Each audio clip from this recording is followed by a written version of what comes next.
From the Presidential Palace, Manila, Dateline Malacañang.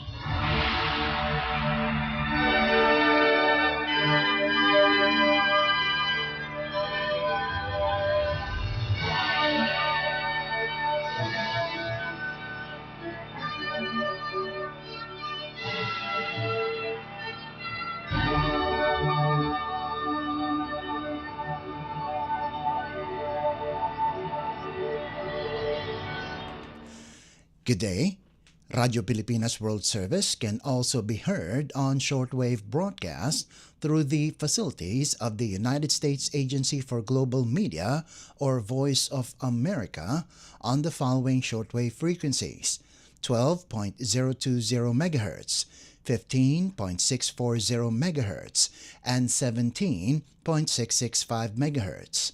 I'm your host, Leo Magpayo, and this is Dateline Malacañang. Philippine President Ferdinand R. Marcos Jr. is set to sign the proposed 2026 national budget this Monday morning, marking the approval of a 6.7 trillion peso spending plan for this year.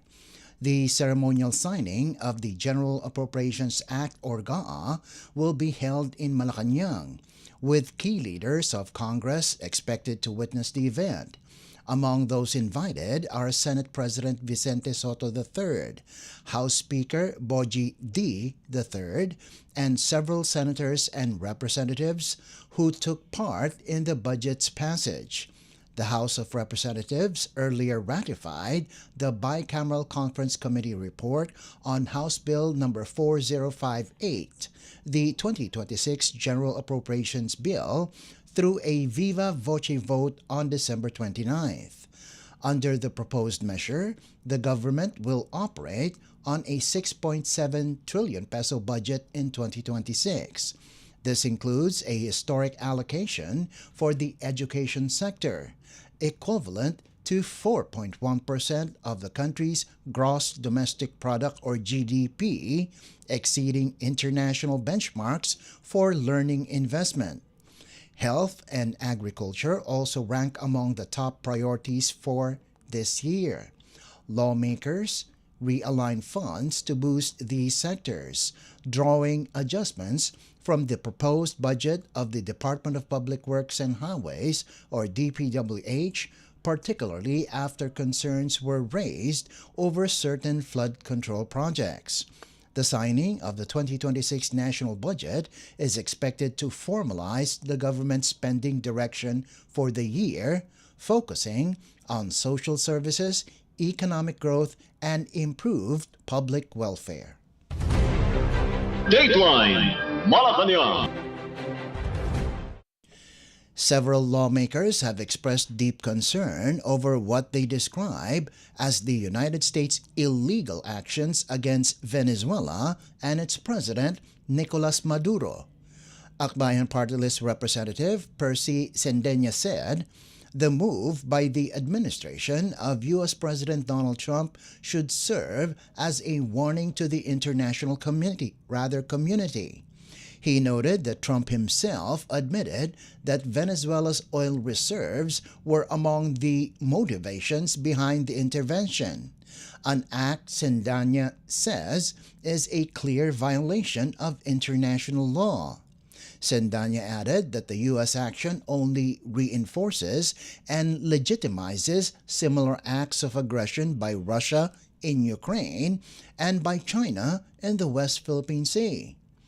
Mamamayang Liberal Party List Representative Leila de Lima likewise condemned the incident. She said it blatantly undermines the rules-based international order and sets a dangerous precedent for more overt aggression by global superpowers. She warned that such actions drag the world back to a barbaric might-makes-right system, erasing the decades of progress made under the United Nations.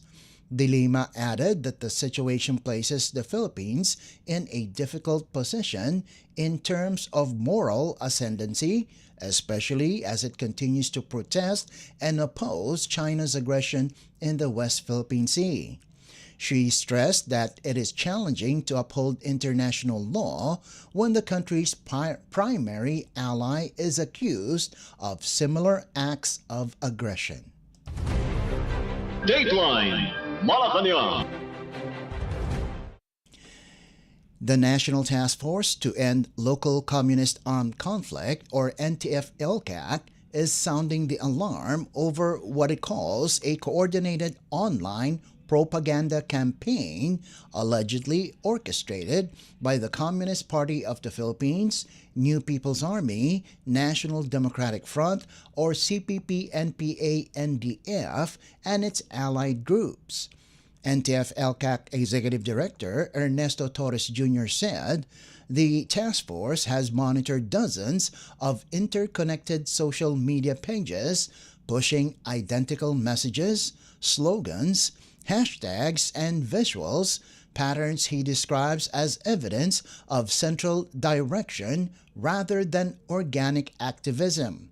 In a statement released over the weekend, Torres stressed that this is neither coincidence nor spontaneity, calling the post a party-driven effort to project relevance in the digital space. According to Torres, the online content revives long-standing calls for armed struggle, revolutionary action, and so-called lightning rallies, with messaging aimed at students, urban poor communities, and other vulnerable sectors. He said the shift to aggressive online activity reflects declining support for the movement on the ground. Torres added that the groups are attempting to flood social media with rage bait, distortions, and incitement after their armed units have become fragmented, isolated, and rejected by communities.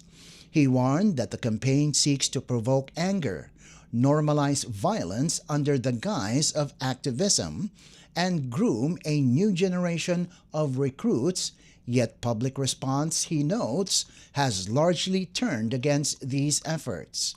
Torres emphasized that while dissent is protected in a democracy, deception and recruitment for political violence are not, calling such tactics a form of exploitation, especially when directed at the youth. Dateline Malacañang.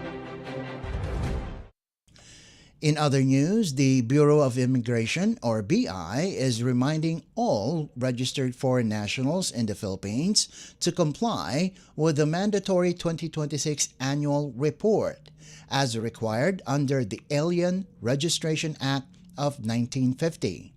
In a statement, the BI stressed that the annual report is a key component of the country's alien registration and immigration monitoring system and urged strict adherence to the requirement. Under the law, all registered foreign nationals must report in person to the Bureau within the first 60 days of the year from January 1st to March 1st. Before reporting, foreign nationals must first complete their online registration through the BI e-Services portal. They are also required to present their valid Alien Certificate of Registration Identity Card, or ACR-I card, or paper-based ACR, a valid passport, and the official receipt showing payment of the previous year's annual report fee. For 2026, the BI's in-person reporting for its main office will be held at the Robinson's Place, Manila, 3rd Level Center Atrium from 9 in the morning until 6 in the evening, Mondays to Fridays, except holidays. The Bureau also announced that qualified foreign nationals with valid visas may opt to use the virtual annual report system, available online 24/7, including weekends and holidays. Payments may be made through Maya, GCash, credit card, or Land Bank via the BI e-Services platform.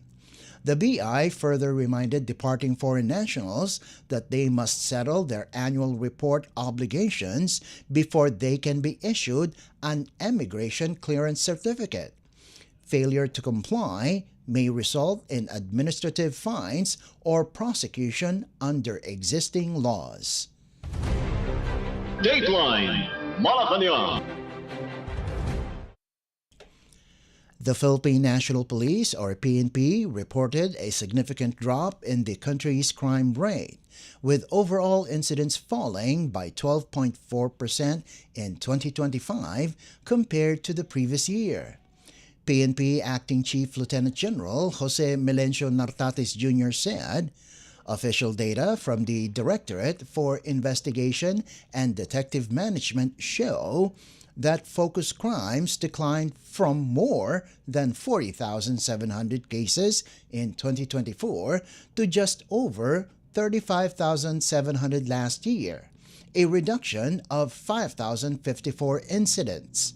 Focused crimes include murder, homicide, rape, physical injury, theft, robbery, and motor vehicle and motorcycle theft. The PNP notes that nearly all major crime categories posted notable decreases. Rape cases recorded the sharpest drop at 22.68%, falling from 9,910 to 7,662. Motor vehicle theft followed with a 20% decline. Murder cases went down by nearly 18%, while homicide dropped by almost 15%. Physical injury cases decreased by 14%, robbery by nearly 12%, and theft by more than 4%. A comparison of two equal 128-day periods in 2025 also showed a sustained downward trend. Crime incidents fell by 11.64% from 13,307 cases between April and August to 11,758 cases from late August to the end of December. Nartates attributed the continued decline to the PNP's focused agenda and the strengthened coordination of police units nationwide. He said the improvements reflect stronger police visibility, faster response times, and better engagement with communities. He added that every reduction in crime translates to safer neighborhoods, but stressed that the PNP will continue to intensify its efforts. Looking ahead to 2026, the PNP leadership vows to further strengthen crime prevention and crime solution strategies, emphasizing accountability and public safety as part of what it calls the Bagong PNP para sa Bagong Pilipinas. Meanwhile, the PNP is now in full security mode for the Feast of the Black Nazarene on January 9th, following the wrap-up of Christmas and New Year operations. Nartates said police visibility and intelligence monitoring have been heightened ahead of the annual religious event, which is expected to draw millions of devotees to Quiapo in Manila. The acting PNP chief reported that police personnel have been deployed since January 2nd to secure masses, community activities in Quiapo, and the blessing of Nazarene replicas. Between 15,000 and 18,000 police officers will be stationed across Manila and nearby areas, with additional forces coming from Central Luzon and Calabarzon. Coordination with the Manila City Government, Quiapo Church, the Metropolitan Manila Development Authority or MMDA, and other agencies has been ongoing for the past 2 months to ensure smooth and safe crowd management.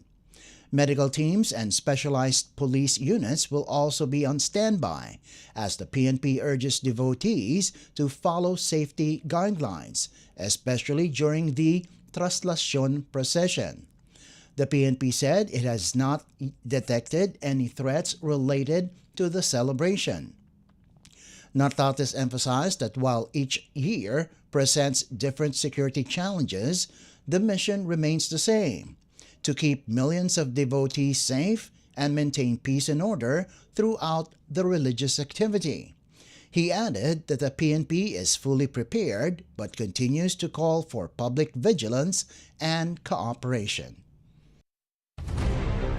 Dateline Malacañang. The Department of Migrant Workers, or DMW, has brought home the first batch of human trafficking victims for 2026. 7 Filipino workers repatriated from Cambodia early Sunday morning. The group arrived at the Ninoy Aquino International Airport, or NAIA Terminal 1, aboard Philippine Airlines Flight PR2622, touching down in Manila just before dawn on January 4th. They were immediately received by an interagency team composed of personnel from the DMW NAIA, the Overseas Workers Welfare Administration, or OWA, the Bureau of Immigration, the Manila International Airport Authority's Airport Police Division, and the NAIA Task Force Against Trafficking. The team facilitated their arrival procedures and ensured that the workers received prompt assistance. OWA arranged temporary accommodation for the returnees and organized transportation to bring them safely back to their respective provinces. DMW Assistant Secretary Venecio Legaspi personally assisted the workers at Phnom Penh International Airport prior to their departure. The repatriation was carried out through close coordination with the Philippine Embassy in Phnom Penh and the Migrant Workers Office in Singapore. According to the DMW, the victims will undergo a series of support services, including legal assistance, psychosocial counseling, and reintegration programs as part of the government's continuing efforts to protect and rehabilitate Filipino trafficking survivors. Meanwhile, the DMW, led by Migrant Workers Secretary Hans Leo Magpayo, rolled out a warm welcome Sunday afternoon for overseas Filipino workers, or OFWs, arriving from Riyadh, Saudi Arabia. The OFWs landed at NAIA Terminal 1 aboard Saudia Airlines Flight 862, where Secretary Kakdak personally greeted them as part of the agency's continuing reintegration and welfare support efforts. Joining him in distributing welcome gifts were OWA Administrator Patricia Yvonne Kaunan, Undersecretary Dominic Rubia Tutay, Assistant Secretary Maria Regina Angela Galias, and officials and staff from both the DMW and OWA. The gesture forms part of the government's ongoing commitment to ensure that returning Filipino workers feel supported the moment they arrive home. Dateline Malacañang. Department of Human Settlements and Urban Development, or DSUD, Secretary Jose Ramon Aliling has ordered the immediate release of all compliant applications for licenses and registrations of socialized housing projects within the first 10 working days of 2026. The directive covers applications with complete requirements under the agency's updated rules. According to Aliling, the move aims to sustain the momentum of President Ferdinand R. Marcos Jr.'s expanded Pambansang Pabahay para sa Pilipino, or 4PH program, and further stimulate activity in the housing and real estate sector. Aliling has instructed Senior Supervising Undersecretary Sharon Faith Pakis, along with concerned bureaus and regional offices, to fast-track the processing of certificates of registration and licenses to sell. The goal: ensure continuous production and availability of socialized housing units under the flagship 4PH initiative. In a statement, the DSUD chief said, the agency ended 2025 on a strong note and is entering 2026 with intensified service for home buyers and private developers in line with the President's directive. He added that quicker action on development permits and CRLS applications will allow private developers to build more socialized housing projects, giving buyers more options. Aliling clarified that the order applies only to private developers fully compliant with existing laws and regulations. He also assured the public of stronger efforts from the entire DSUD to further improve housing services in 2026. Toward the end of 2025, the department rolled out several updated policies, including new price ceilings, simplified tax exemption applications for socialized housing, and streamlined licensing and registration procedures. Dateline Malacañang. And finally, Acting Philippine National Police or PNP Chief Lieutenant General Jose Melencio Nartates Jr. has placed the Police Regional Office or PRO Region 5 in Bicol Region on heightened readiness amid the increased activity of Mayon volcano. The alert was issued after the Philippine Institute of Volcanology and Seismology or PHIVOLCS raised Mayon to alert level 2 over the weekend, signaling signs of unrest and a possible escalation of volcanic activity. Nartates said the directive aligns with President Ferdinand R. Marcos Jr.'s instruction to strengthen disaster preparedness and ensure the safety of communities surrounding the volcano. The PNP has been ordered to prepare for possible evacuation operations, particularly in areas within the danger zone. Police units are now coordinating with local governments and disaster response teams to ensure rapid mobilization should conditions worsen. PHIVOLCS explained that Alert Level 2 indicates increasing or moderate volcanic unrest, which may lead to further activity. With this, Nartates is urging residents to remain vigilant, cooperate with authorities, and strictly follow official advisories to avoid unnecessary risks. Dateline Malacañang. Before we conclude our program, Radyo Pilipinas World Service of the Presidential Broadcast Service can be heard over the following shortwave frequencies: 12.020 MHz, 15.640 MHz, and 17.665 MHz. Radyo Pilipinas World Service is also live on audio streaming. Just download Evox PBS Receiver on your Google Play Store or the App Store from your Apple phone. You can also visit our Facebook page and YouTube channel. Just type in and search for Radyo Pilipinas World Service. Kindly subscribe, like, and share our posts as well. And that concludes this edition of Dateline Malacañang. For Radyo Pilipinas World Service, this is Leo Magpayo. Good day and stay safe. From the Presidential Palace, Manila, Dateline Malacañang.